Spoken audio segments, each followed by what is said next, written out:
기뻐하옵나이다. 아멘. 하나님 말씀 마가복음 8장 1절에서 13절까지 보겠습니다.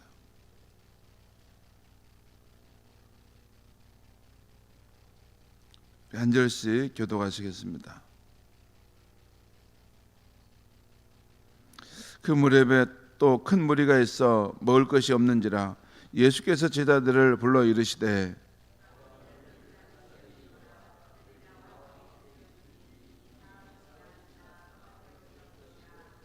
만일 내가 그들을 굶겨 집으로 보내면 길에서 기진하리라. 그 중에는 멀리서 온 사람들도 있느니라.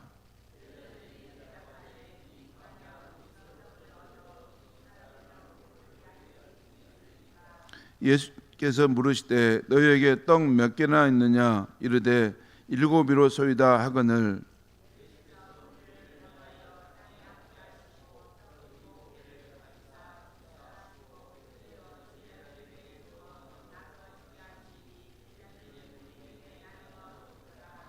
또 작은 생선 2마리가 있는지라. 이에 축복하시고 명하사 이것도 나누어 주게 하시니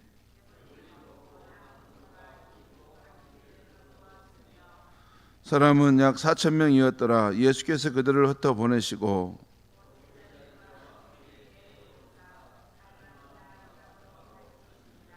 바리새인들이 나와서 예수를 힐난하며 그를 시험하여 하늘로부터 오는 표적을 구하거늘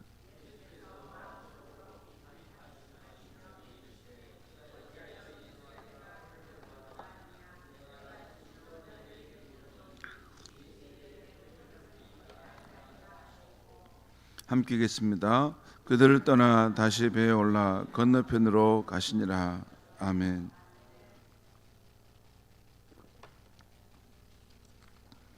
오늘 말씀의 제목은 너희에게 떡 몇 개가 있느냐라는 제목입니다. 오늘은 새로운 달이 시작되는 3월 1일입니다.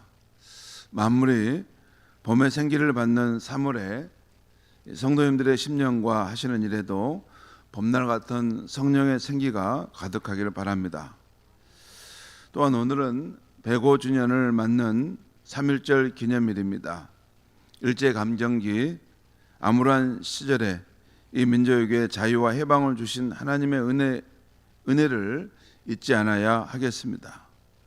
또 빼앗긴 나라를 찾기 위해서 일제의 총칼 앞에서도 자주 독립 만세를 외쳤던 선조들의 나라 사랑의 마음과 용기도 잊지 않아야 하겠습니다.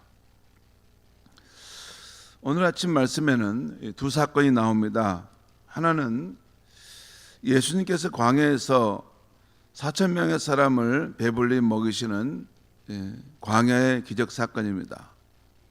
또 하나는 바리새인들이 예수님을 믿지 못하고 하늘로부터 온 표적을 구하자 그들의 믿음 없음을 탄식하시고 그들을 떠나시는 그런 사건입니다. 오늘 아침에는 광야에서 4,000명의 사람들을 먹이신 기적 사건을 살펴보고자 합니다. 1절에서 3절까지 말씀을 제가 읽으면서 여러분에게 잠깐 설명드리겠습니다. 1절입니다. 그 무렵에 또 큰 무리가 있어 먹을 것이 없는지라 예수께서 제자들을 불러 이르시되, 여기 앞에 그 무렵에라는 표현은 바로 앞에 7장에 있는 상황들과 연결되는 것입니다. 우리 7장에서 스로보니게 여인이 예수께 나와서 귀신 들린 딸을 고쳐달라고 한 사건이 있었죠. 또 데가볼리 지방 근처에 갔을 때 거기에 입이 어눌하고 귀가 먹은 사람을 예수님 만나셨을 때 그를 홀로 데려가셔서 고치시는 사건이 있었죠. 도로와 시돈, 데가볼리 지방에서 이런 상황들, 바로 이런 일이 있을 그 무렵에, 그러니까 지금 오늘 이 본문의 상황은 바로 도로와 시돈, 데가볼리 이 지역은 갈릴리 동쪽, 북쪽, 제가 성지를 가봐서 아는데 요 갈릴리 호수가 있으면 동편의 북쪽에 해당하는 이방인들이 사는 그 지역입니다. 바로 이방 땅에서 있을 때라는 것입니다. 또 큰 무리가 있어 먹을 것이 없는지라 예수께서 제자들을 불러 이르시되, 2절 보겠습니다. 내가 무리를 불쌍히 여기노라. 그들이 나와 함께 있은지 이미 사흘이 지났으나 먹을 것이 없도다. 예수님께서 지금 하신 말씀이죠. 내가 무리를 불쌍히 여기노라. 왜 불쌍히 여긴가 하는 이유를 쭉 설명하죠. 그들이 나와 함께 있은지 동행한지 이미 사흘이 지났으나 이제 먹을 것이 없도다라는 것입니다. 아마 이 두로와 시돈 또 데가볼리 지방에서 예수님이 놀라운 일들을 행하게 되자 그 마을 사람들이 점점 이렇게 예수를 따랐던 것 같습니다. 그래서 3일 정도까지 됐는데 그렇게 함께 따라왔는데 이제 먹을 것이 없다는 것입니다. 3절 보겠습니다. 만일 내가 그들을 굶겨 집으로 보내면 길에서 기진하리라. 그 중에는 멀리서 온 사람들도 있느니라. 지금 예수님께서 무리들을 불쌍히 여긴다라고 말씀하셨는데 그냥 추상적으로 막연히 이렇게 불쌍히 여긴다 그 말씀이 아니에요. 그 무리들이 처한 삶의 상황을 정확하게 아시고 내가 저들을 불쌍히 여긴다라고 말씀하고 있는 것입니다. 그들이 나와 함께 있는지 사흘이나 되었고 이제 먹을 것도 다 떨어지지 않았는가. 만약에 내가 저들을 그대로 방치해 둔다면 돌아가는 길에 기진하여 쓰러질 텐데, 그리고 그들 중에는 멀리서 온 사람들도 있는데, 여러분 참 예수님께서 깊이 생각하신 걸 알 수 있어요. 그냥 무리들을 불쌍히 여겼다라는 것이 아니라 무슨 말씀을 마지막에 했어요? 이들 가운데는 저 멀리서 온 사람도 있다는 것입니다. 두로와 시돈 지방에서부터 나와 함께하고 따라왔던 사람들도 있다는 것입니다. 예수님께서 그 무리들도 지금 다 보고 있었다는 것이에요.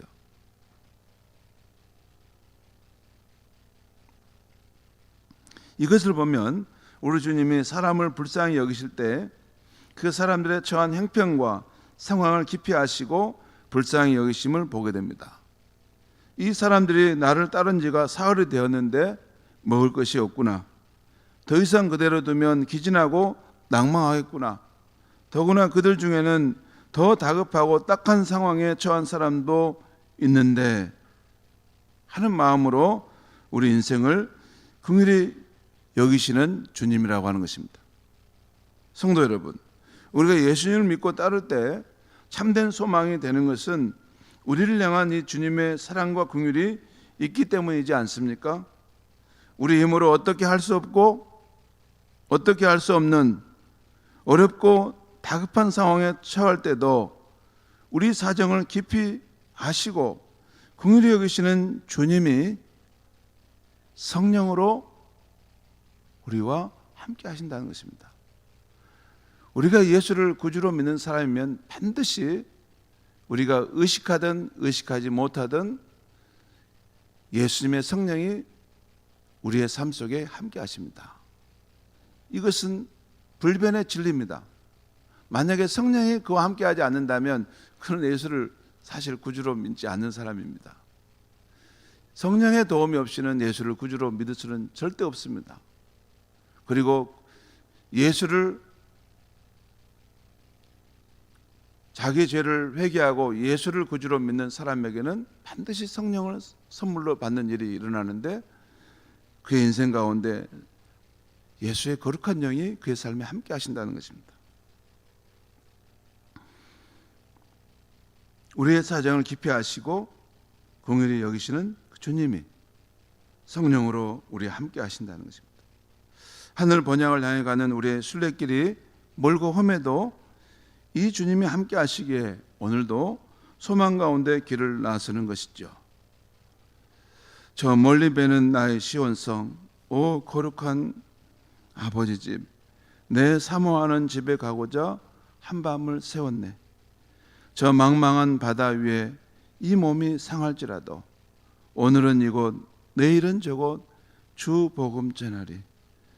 아득한 나의 갈 길 다 가고 저 동산에서 편히 쉴 때 내 고생하는 모든 일들을 주께서 아시리.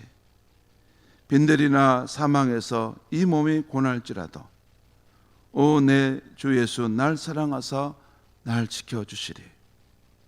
이 한 무명의 시인이 지은 노래인데요, 이 시에도 우리의 삶이 고나고 힘든 상황이 있을지라도 우리를 사랑하시는 그 주님이 우리와 함께 하시고 우리를 지켜주신다는 것입니다. 그리고 천국에 당도했을 때 내가 주를 위해서 고생했던 모든 것을 다 아시고 잘했다. 너가 참 쉽지 않은 그 여정이었는데 끝까지 참고 인내하며 믿음을 지켰구나. 그렇게 말씀하신다는 것입니다.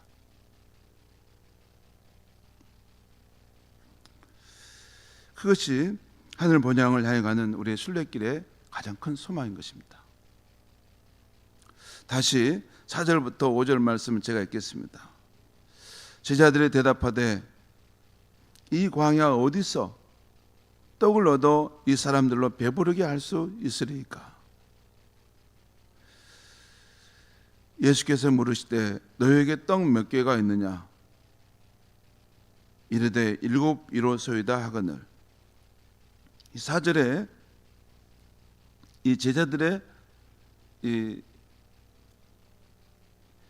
제자들이 예수께 응답하니 말 속에는 부정적인 또는 불가능하다는 그런 뜻이 담겨 있고 깊은 한숨을 쉬는 상황이 있을 수 있습니다.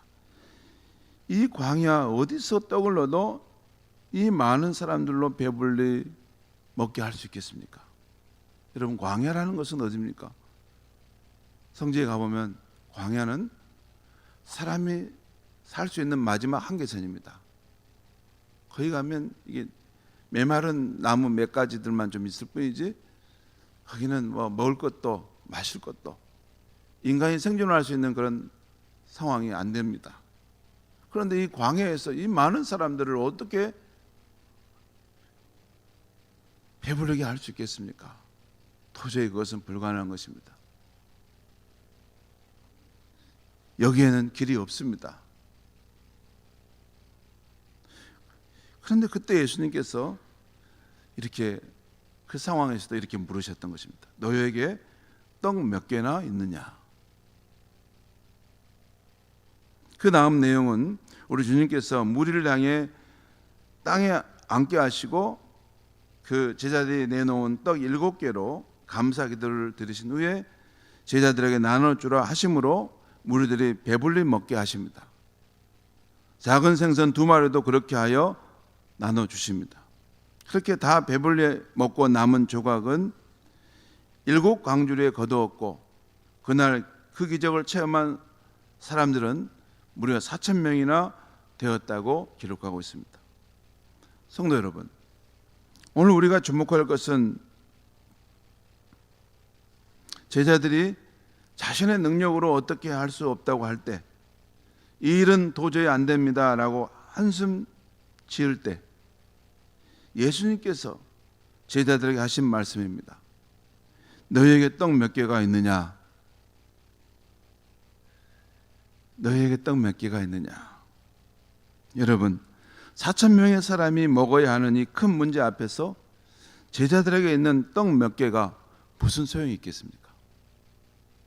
여러분, 예수님의 이 물음은 참 너무 어처구니 없는 물음입니다. 이 4,000명이 넘는 이 어마어마한 이 큰 문제 앞에서, 이 사람들을 먹이는 이 큰 문제 앞에서 너희들에게 떡 몇 개가 있느냐?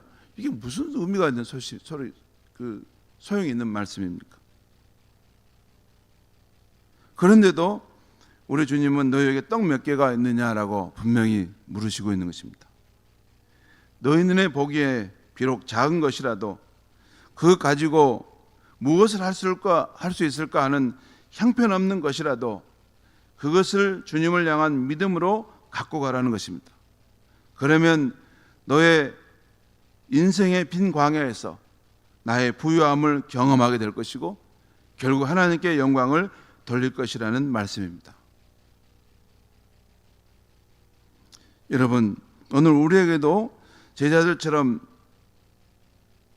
인생의 빈 광야에서 낙심되고 한숨 나오는 일들이 있지 않습니까?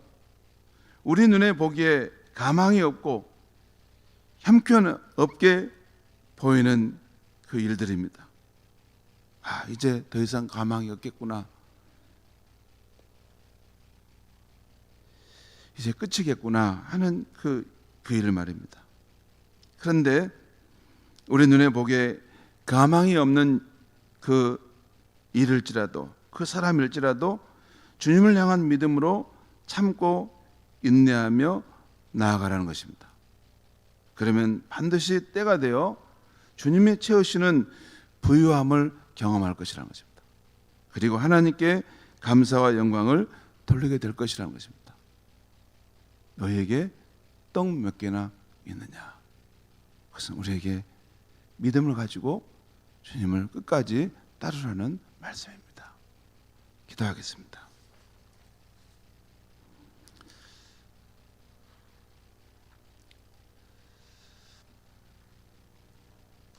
하나님 아버지, 우리 주 예수님, 오늘 성령으로 우리 가운데 오셔서 또 하나님의 생명의 말씀을 들려주셔서 감사합니다. 우리가 가는 인생의 순례길, 하늘 본향으로 가는 순례길이 멀고 험하도 우리 주님께 성령으로 우리와 함께 하시고 우리를 지켜주신다는 말씀을 해주셔서 감사합니다. 오늘도 우리를 긍휼히 여기시는 주님의 사랑 안에서 인생의 길을 걷게 하여 주시옵소서.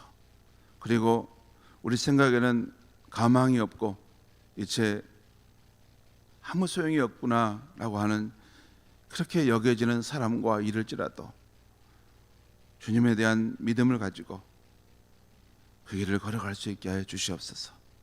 조금 더 참고 인내하면서 주님을 따를 때가 되어 주님께서 우리 인생의 그 빈 광야에 부유함을 채워주시는 놀라운 은혜를 경험케 하여 주시옵소서. 너희에게 떡 몇 개가 있느냐 물으시는 주님 앞에 믿음으로 응답하는 우리 모두가 되게 하여 주시옵소서. 예수님의 이름으로 기도합니다. 아멘.